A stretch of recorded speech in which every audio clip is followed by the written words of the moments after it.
Hello everyone, I want to look at the new boss for the Nightmare Corridor, the Morass Diabolus. I want to look at this new boss's skills, and I also want to look at which heroes players are running with the new boss. So looking at the skills first, we have Executioner Strike. Morass Diabolus sprays venom on several enemies, the number of which is equal to the number of classes covered, all surviving enemy heroes. The venom deals damage to the target and their nearby enemies, also inflicting mortal poison on them while reducing their attack rating by 20% for 12 seconds. This effect can be stacked up to 3 times.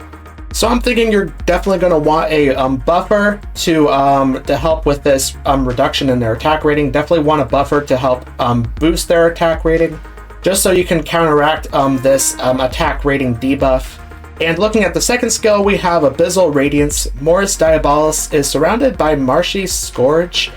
Enemies within the Marshy Scourge have their haste reduced by 80 points, and they suffer from a depraved state after moving a certain distance or dwelling in the Marshy Scourge for a period of time. A depraved state renders them immobile for 3 seconds. The higher the mortal poison level, the more likely its target is to fall into a depraved state. That is a lot of haste to have reduced by your heroes here, 80 points. Also leaving your heroes immobile for 3 seconds while they're in a depraved state. So it looks like you're going to want this mortal poison level to be as low as possible for as long as possible, so your heroes don't fall into this depraved state. And looking at the third skill, we have Stygian Elegy. Morass Diabolus chants continuously, widening the range of Marshy Scourge and pulling enemies within it towards its center. While chanting, if Morass Diabolus takes damage 30 times without being protected by a CD shield, its chanting is interrupted and it becomes weakened temporarily, with its received damage increased by 50%. When the chanting ends, it deals damage to enemies in the center of the Marshy Scourge and knocks them back. It looks like you're going to want heroes that can do a lot of attacks very quickly, so you can have the Morass Diabolus take damage 30 times without being protected by the CD shield. You want this so that the Morass Diabolus will be weakened and its received damage will be increased. And looking at the final skill, we have Contaminating Aura. Every 5 seconds or whenever an enemy falls into a depraved state, Morass Diabolus grants itself 1 stack of CD shield. Each stack of CD shield reduces the damage it receives and its health lost by 20%. This effect can be stacked up to 4 times. A CD shield can be dispelled, and within 3 seconds after it is dispelled, it cannot be regained. So again, not letting your heroes fall into that depraved state will be very beneficial for you. So the CD shield can stack up to 4 times, which that means, I'm assuming it means that if it's at max 4 stacks, the health loss will be increased to 80%. So I don't think you will want the CD shield to be stacked up to 4 times here. Definitely keeping that CD shield down will be very good.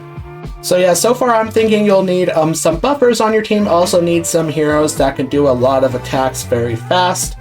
Let's go ahead and look at the leaderboards and let's see what the top players are running so far. So looking at the top players so far, it looks like it's going to be Awakened Belinda, Trishea, Halis, the Twins, and Damia. This kind of makes sense. You have the Awakened Belinda, a lot of damage with that. The Halis does do some buffs in there, along with Damia as well. You also have a haste buff with the Twins, so when your haste is reduced by the Morass Diabolus, the Twins will help with that, hopefully with their ultimate. So yeah, a lot of buffs are going on in here to hopefully help Awaken Belinda do all that damage. And you can see even with Trishea and Damia also doing billions of damage in here. And looking at the top 7 or 8 players, I have not seen any changes with this team. With the top players, it's all been the same team, all the heroes being in the exact same formation. So it looks like that is the team, the best team that players are running so far. I'm sure this team will change at some point in the future, maybe even pretty soon, since this is the first time we're seeing the Morass Diabolus, so the teams might change, but so far it's looking that this team here is going to be the best team, initially at least. Hey, if you made it to the end of this video and you like this video, make sure to like and subscribe to my channel. Also comment what do you think about the Morass Diabolus boss.